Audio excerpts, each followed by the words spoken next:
Hello, Dr. V.K. Srivastava from Delhi, and today I am going to give answer of all the questions of exercises 2, exercise second, sexual reproduction in flowering plants.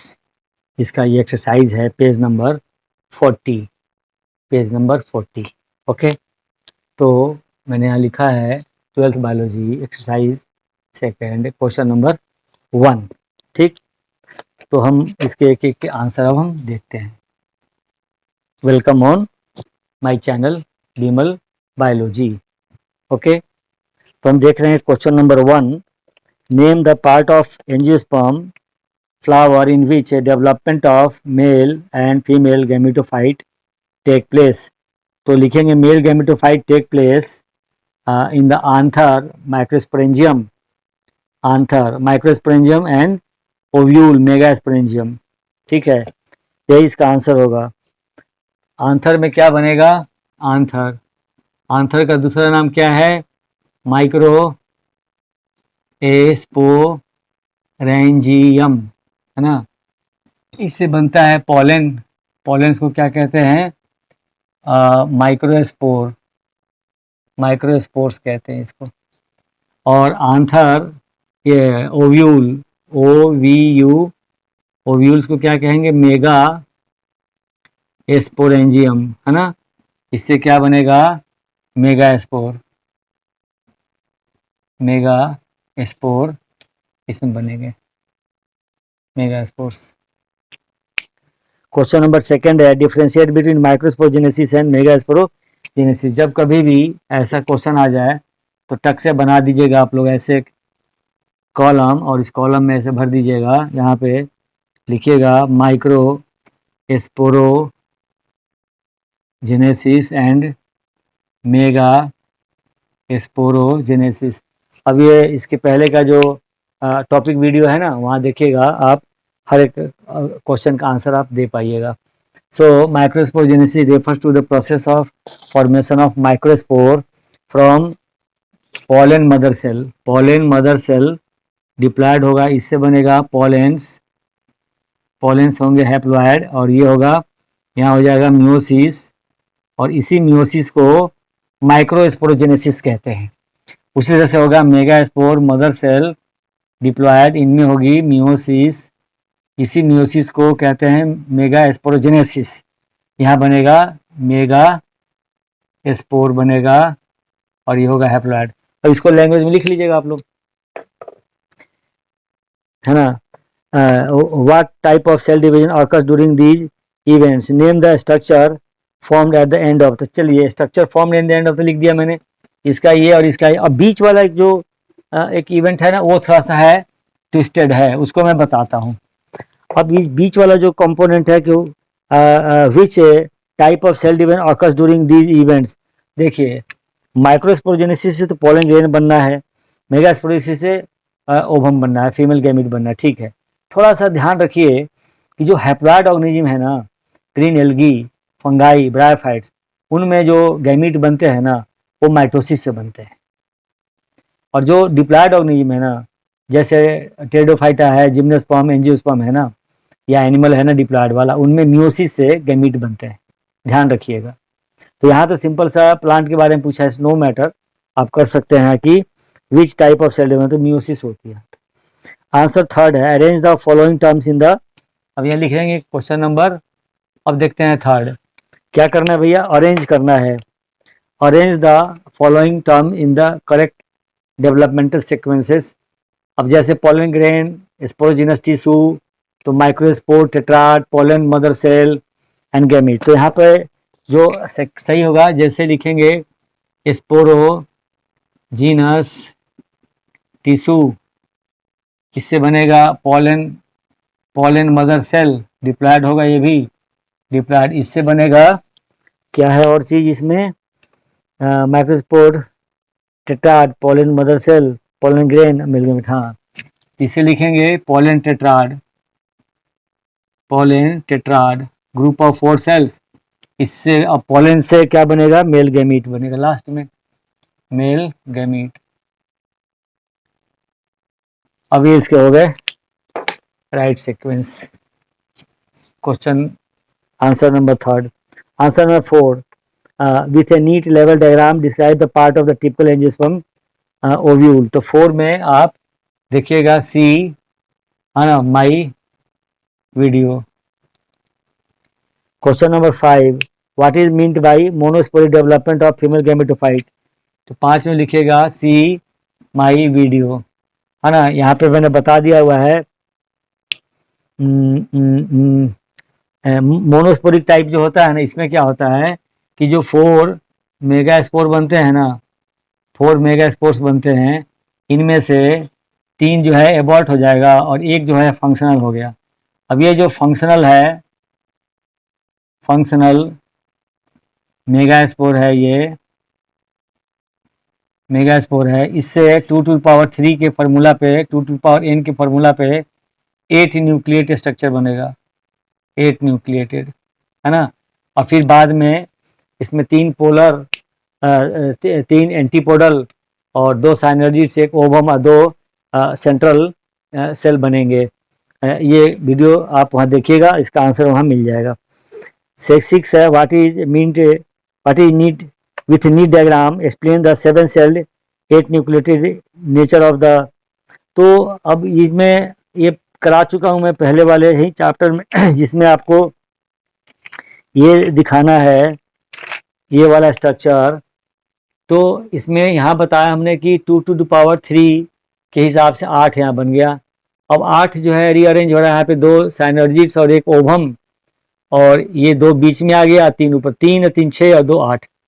तो इसीलिए यहाँ लिखते हैं 8 nucleated 7 sailed embryo sac. ये question आता है कि justify करिए, ठीक। अब देखते हैं क्वेश्चन नंबर, अगला क्वेश्चन है वो है क्वेश्चन नंबर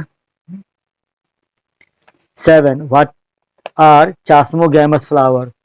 देखिए, तो चास्मोगैमस जो फ्लावर होते हैं हमेशा ओपन होते हैं और उसमें क्रॉस पॉलिनेशन चांसेस होती हैं जी।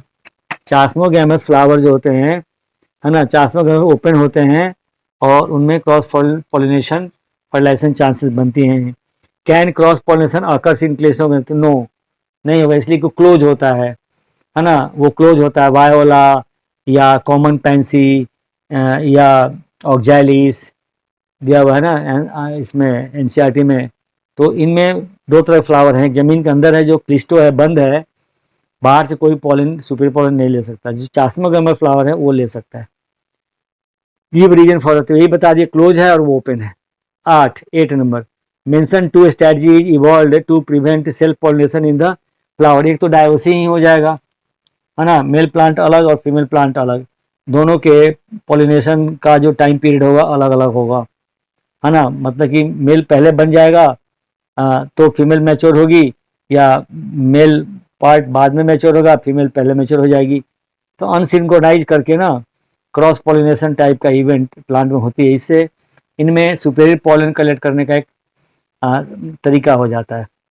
एक तो डायोसी हो जाएगी, दूसरा कई तरह का है, पिछला वीडियो देखिए, उसमें बना है सेल्फ स्टेबिलिटी, हेट्रोस्टाइली या हर्कोगैमी, ये हमने बताया हुआ है ना, या डाइकोगैमी, प्रोटांड्री और प्रोटोगैनी कंडीशन अच्छे से डिस्कस किया हुआ मैंने इसके पहले वाले चैप्टर में, टेक्स्ट वाले चैप्टर में, है ना। 9th है what is self incompatibility, why does self pollination not lead to seed formation in self incompatible species. Self pollination not lead to seed formation in, चूंकि इनका जो मेल पार्ट है वो तो खुद ही स्टेराइल है और फर्टिलाइजेशन हो नहीं पा रहा है इनमें, तो वेजिटेटिव प्रोपगेशन ज़्यादा ही इसमें होती है। सेल्फ इनकम्प्लीट मतलब होता ही यही है ना, जिसमें सेल्फ पॉलिनेशन को रोकना है और क्रॉस पॉलिनेशन को प्रमोट करना है। इससे इनमें एडवांस फीचर्स डेवलप होते हैं इस प्रोसेस से, है ना।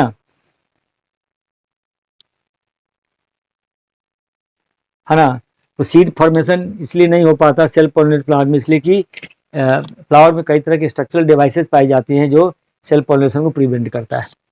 Answer 10, what is triple fusion, where and how where does it take place. तो देखिए, ट्रिपल फ्यूजन में 3 न्यूक्लियस फ्यूज होता है, एक सेकेंडरी न्यूक्लियस और एक पॉलन ट्यूब के अंदर जो 2 मेल गैमेट उसमें से एक मेल गैमेट। है ना। तो इसमें हो जाएगा, एक तो हो गया सेकेंडरी न्यूक्लियस, न्यूक्लियाई भी कह सकते हैं आप, N+N जो बाद में हो जाता है 2N सेकेंडरी न्यूक्लियस। ये क्वेश्चन नंबर हो जाएगा 11, है ना। और इसमें फीस होगा मेल गैमीट, तो दो में से एक मेल गैमीट यहाँ होगा, ये होगा हैप्लॉइड। अब ये बनेगा 3N प्राइमरी एंडोस्पर्म न्यूक्लियस कहते हैं इसको। अब ये सिंगल सेल है, अब इससे बनेगा प्राइमरी एंडोस्पर्म सेल, बाद में बनेगा, ये होगा ट्रिप्लॉइड। और न्यूट्रिटिव टिश्यू ये होता है ना। इसके बाद आता है what is bagging technique, how it is useful in plant breeding program. अब बैगिंग क्या होता है कि एक बाइसेक्सुअल फ्लावर से जो मेल पार्ट को तोड़ के अलग कर दिया गया तो बच गया स्टिग्मा, स्टाइल एंड ओवरी। तो फ्लावर को इमीडिएटली एक स्टरलाइज्ड पॉलीथीन बैग से कवर कर देते हैं ताकि स्टिग्मा पे कोई अनवांटेड प्लांट का लैंडिंग ना हो। और प्लांट ब्रीडर जो होते हैं, जब उनके पास सुपेरियर पॉलन होता है डिजायरेबल कैरेक्टर वाला, तो पॉलीथीन बैग को हटाएंगे और उसके स्टिग्मा पे डिजायरेबल पॉलन को प्लेस कर देंगे, इधर with the help of sterilised brush, और उस पर स्प्रे करेंगे डिस्टिल वाटर में सस्पेंशन बना के डिजायरेबल पॉलेंस का, ठीक है। तो इसको कहेंगे बैगिंग। और इस तरह से cross pollination, desirable cross pollination कराया जा सकता है, डिजायरेबल। तो प्लांट जो बनेगा वो में डिजायरेबल कैरेक्टर्स होंगे। अगला क्वेश्चन है what is 12 why do you think the zygote is dormant for some time in a fertilise ovule. इसलिए कि फर्टिलाइजेशन के बाद जाइगोट बनता है। जाइगोट इसलिए डोरमेंट स्टेप जाता है कि जर्मिनेशन से रिलेटेड, एम्ब्रियो बनने के रिलेटेड जो कुछ भी रिक्विजिट है, जो भी आइटम्स है, मटेरियल है, वो जाइगोट के अंदर प्रिपेयर होता रहता है साइलेंटली इनसाइड। बहुत सारे केमिकल भी होती हैं जैसे डॉर्मीन या फिनॉक्सी कंपाउंड या शॉर्ट चेन फैटी एसिड्स वगैरह होती हैं, या कुछ जेनेटिक भी होती है, या हार्ड सीड कोड भी होता है, जिसकी वजह से कुछ समय लेता है जाइगोट डेवलप होने में। मेटाबॉलिक के लिए अंदर से अभी एक्टिव है वो, लेकिन बाहर से इनएक्टिव दिखता है ना। अब उसमें जब मटेरियल बन जाएगा तो फिर सेल डिवीजन प्रोसेस एक बार जब शुरू होगी तो एंड तक जाएगी वो, है ना। ओके, तो इसलिए कहता है कि why do you think the zygote is dormant for sometimes in a fertilise ovule. अब differentiate between hypocotyl and epicotyl. देखिए कॉटिलिडन के एक्सिस के नीचे के, कॉटिलिडन के लेवल के नीचे के एक्सिस को कहेंगे हाइपोकोटाइल, और कॉटिलिडन के एबव के पार्ट को कहेंगे इपिकोटाइल। लिख दीजिएगा, फिगर दिया हुआ है एनसीईआरटी में, है ना। Coleoptile and coleorhiza. देखिए ये सीथ होता है membrane over the stem tip and axis, है ना। और ये जो होता है रूट कैप के ऊपर में मेम्ब्रेन होती है, ठीक। इसी में अगर फंगस हो जाएगा तो इसको माइकोराइजा कहेंगे। इसके बाद इंटेगुमेंट एंड टेस्टा। देखिए इंटेगुमेंट ओव्यूल में होती है दो तरह के, आउटर इंटेगुमेंट, इनर। तो आउटर इंटेगुमेंट फर्टिलाइजेशन के बाद आउटर सीड कोट बनाती है जिसको टेस्टा कहते हैं, और इनर इंटेगुमेंट जो होती है टेस्टा के नीचे के लिए बनाती है जिसको टेगमेन कहते हैं। तो सीड में आउटर मोस्ट को कहेंगे टेस्टा और उसकी इनर को कहेंगे टेगमेन। इसके बाद आता है पेरियस्पर्म एंड पेरिकार्प। देखिए पेरियस्पर्म जो होता है वो जो है रेमनेंट ऑफ द न्यूसेलस होता है, left behind inside the ovule, not used by the developing megaspore mother cell, right. Otherwise pericarp is the outer most part of the true fruits. ये डिफरेंस है। What is apple? Why apple is called a false fruit? Which part of the flower from the, तो लिखेंगे कि false fruit are those fruits which develop from the ovary or other than ovary without fertilization। अब देखिए बिना fertilisation का ovary जो है fruit में कन्वर्ट होता है बनाना में और ग्रेप में और पपाया में, बिना फर्टिलाइजेशन का सीडलेस होते हैं, ठीक। इसके अलावा एप्पल की बात करें, एप्पल पियर स्ट्रॉबेरी, इनमें थैलमस के मॉडिफिकेशन से फ्रूट बनता है और ईडेबल होता है वो, यहाँ लिखा हुआ है ना। अब 15th है what is meant by emasculation.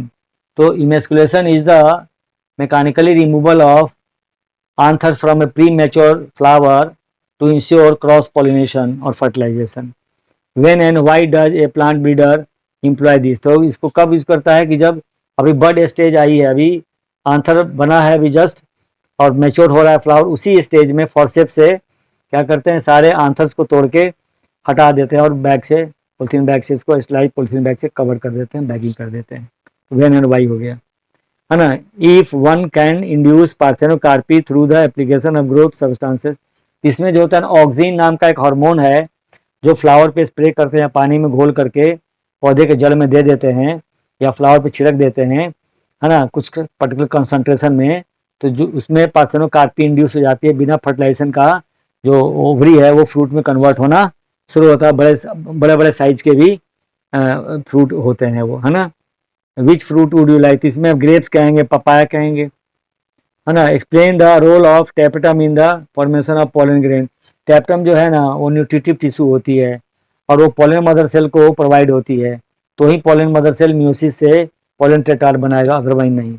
तो अगर पॉलन नहीं हो, अगर टैपेटम नहीं होगा आंथर में, तो उसको कहें माल फंक्शन, माल न्यूट्रिशन आंथर कहेंगे उसको। तो उसमें पॉलन बनाने की कैपेसिटी बिल्कुल नहीं होगी, है ना। माल फंक्शन आंथर में पॉलन बनाने की कैपेसिटी बिल्कुल नहीं होगी। इसके अलावा आंथर का एक टैपेटम का एक और भी रोल होता है कि वो बनाती है स्पोरोपोलिनिन, जो पॉलन ग्रेन का आउटर मोस्ट पार्ट एक्साइन में प्रेजेंट होता है और वो most biologically most resistant chemical compound on the earth कहलाता है स्पोरोपोलिनिन, है ना। Explain the role of tapetum, बता दिया। Why is apomixis and what is the important? Apomixis is a process asexual reproduction, also called agamospermy, in which the other than seed, other than embryo से ना बनता है tissue, और वो tissue सीधे plant में डेवलप हो सकता है। जैसे इंटेगुमेंट सेल से बन जाएगा तो कहेंगे डिप्लॉयड कल्चर, या न्यूसेलर से बन जाएगा प्लांट, क्योंकि ये सब टोटीपोटेंट सेल्स होती हैं। बन सकता है कल्चर मीडिया से भी बना सकते हैं आप लैब में, या डायरेक्ट भी कुछ पौधों में बनते हुए पाई गई हैं, है ना, एपोमिक्सिस कहलाती हैं। या पॉलन से भी बन जाएगा तो इसको कहेंगे हैप्लॉयड कल्चर। ओवम से बन जाएगा हैप्लॉयड कल्चर, है ना। पी महेश्वरी एंड गुहा ने एपोमिक्टिक तरीके से पॉलन ग्रेन से होल प्लांट बनाया था, मेल प्लांट बनाया था, उसको कहते हैं हम लोग, है ना, हैप्लॉयड कल्चर। हैप्लॉयड कल्चर पहला टेक्निक इंडिया में ये पी महेश्वरी गुहा ने डेवलप किया था, है ना। और इसका इम्पोर्टेंस यही है कि शॉर्ट पीरियड में हैप्लॉयड प्लांट हम प्रोड्यूस करते हैं, जिसमें हाफ ऑफ द क्रोमोजोम होंगी बहुत सारे, जिसको हम आगे के एक्सपेरिमेंट के लिए कैरी ऑन कर सकते हैं। ओके, तो ये हो गई एक्सरसाइज नंबर 2 के सारे क्वेश्चन का आंसर मैंने दे दिए। और अब मैं जो लिखने जा रहा हूँ वो ये वर्ड लिखूंगा, thanks for watching my video, ये लिखूंगा। Please share and subscribe my video and thank you. अगला वीडियो जो होगा वो एक्सरसाइज होगा चैप्टर 3 पे, बाकी थियरी सब जा चुके हैं यूट्यूब पे। ठीक, थैंक यू।